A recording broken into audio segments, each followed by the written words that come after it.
राधे राधे दोस्तों, पौराणिक कथाओं के क्रम को आगे बढ़ाते हुए आज की कथा प्रस्तुत है आपके सामने। कार्तिक मास की पहली एकादशी, जिसे रमा एकादशी भी कहते हैं,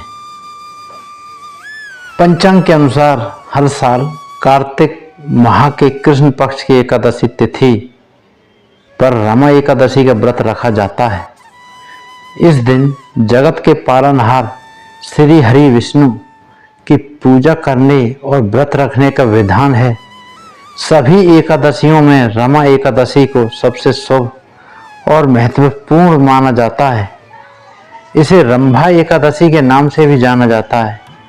यह एकादशी दिवाली के 4 दिन पहले आती है। रमा एकादशी व्रत को सबसे महत्वपूर्ण एकादशियों में से एक माना जाता है। कहा जाता है कि रमा एकादशी का व्रत रखने से ब्रह्म हत्या सहित अनेक प्रकार के पाप नष्ट हो जाते हैं। जो भी व्यक्ति रमा एकादशी के दिन व्रत रखता है उसके सभी पाप मिट जाते हैं। तो चलिए दोस्तों, रमा एकादशी के ऊपर जो कथा है उसको श्रवण करते हैं। पुराणों के अनुसार मुचकुंद नाम का एक प्रतापी राजा था। उनकी एक पुत्री थी जिसका नाम था चंद्रभागा। पिता मुचकुंद ने अपनी बेटी चंद्रभागा की शादी राजा चंद्रसेन के बेटे शोभन से करा दी। राजकुमार शोभन की एक आदत थी कि वो एक भी समय बिना खाए नहीं रहता था। इसी बीच शोभन एक बार कार्तिक महीने में अपनी पत्नी के साथ ससुराल आया।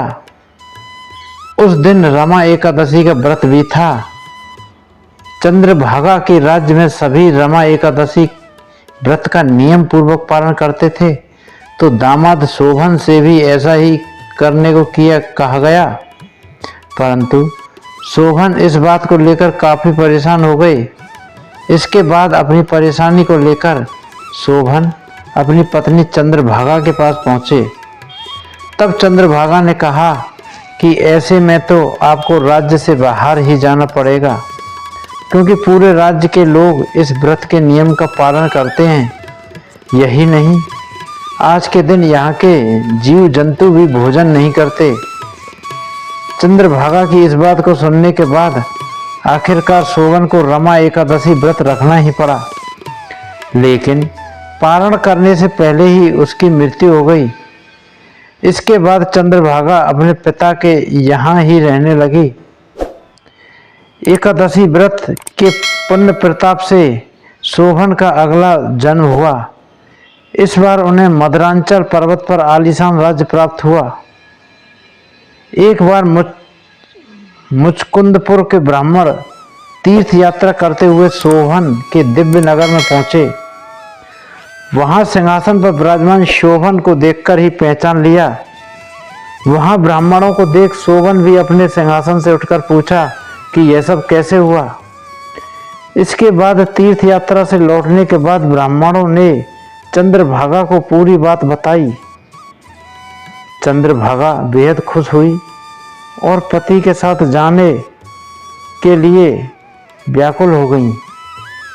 इसके बाद वह वाम ऋषि के आश्रम पहुंची, फिर मदरांचल पर्वत पर गईं और पति शोभन के साथ पास पहुंच गईं। इस तरह एकादशी व्रतों के पुण्य प्रताप से दोनों का फिर से मिलन हो गया।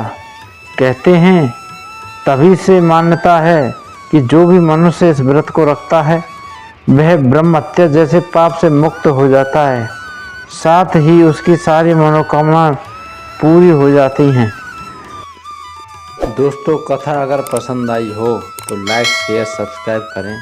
जय जय श्री राधे।